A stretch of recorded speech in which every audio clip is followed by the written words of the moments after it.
The last time the Fed did what it might be about to do right now, the stock market crashed 45%. But a specific group of regular investors got incredibly rich. And almost nobody talks about that part of the story.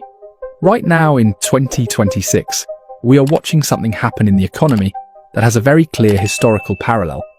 And I'm not saying that to scare you or to hype you up.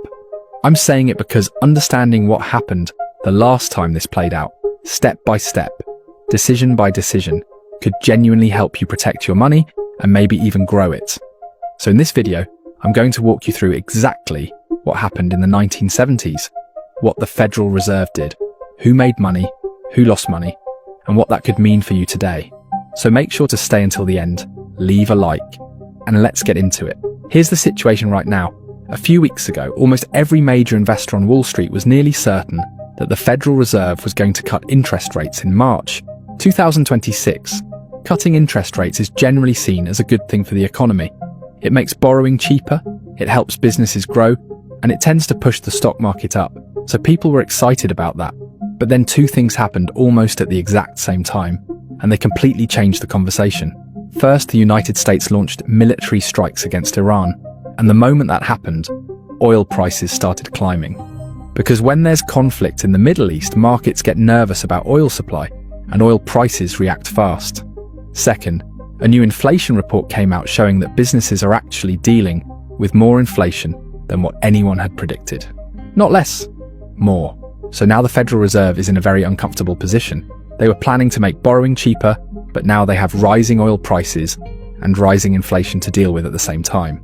And that combination, inflation plus an oil shock, has happened before. It happened in the early 1970s.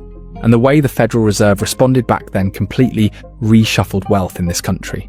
Some people lost almost everything. Some people became very rich.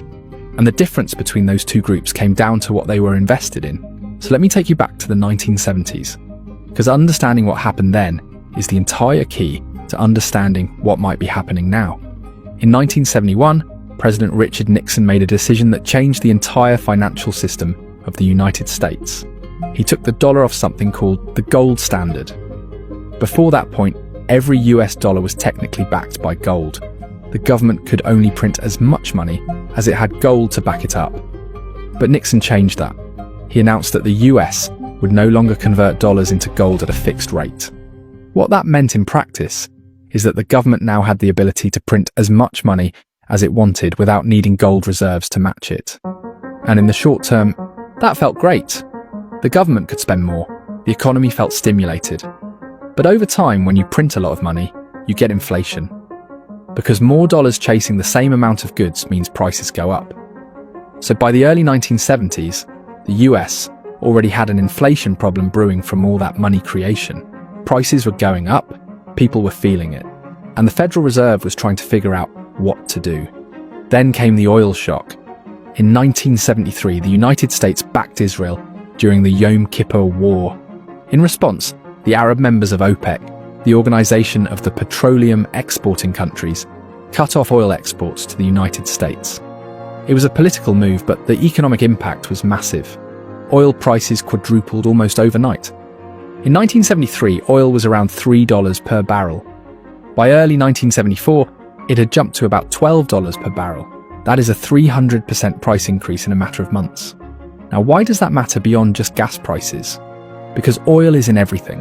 When oil prices go up, transportation costs go up, shipping costs go up, manufacturing costs go up. Food costs go up because farms use fuel to run equipment, and trucks deliver food to stores. Basically, when oil prices spike, the price of almost everything spikes with it. And on top of the inflation that was already happening from money printing, this made things significantly worse. The Federal Reserve at that point had to make a very hard decision. And they made an aggressive one. They started raising interest rates. Not a little bit, a lot. We are talking about mortgage rates that went from around 7% in the early 1970s to over 12% by the mid-1970s, and eventually reaching close to 18% by 1981, when the full inflation fighting campaign was complete. To give you a sense of what that means, if you wanted to buy a $200,000 house at an 18% mortgage rate, your monthly payment would be over $3,000 a month. At today's rates of around 7%,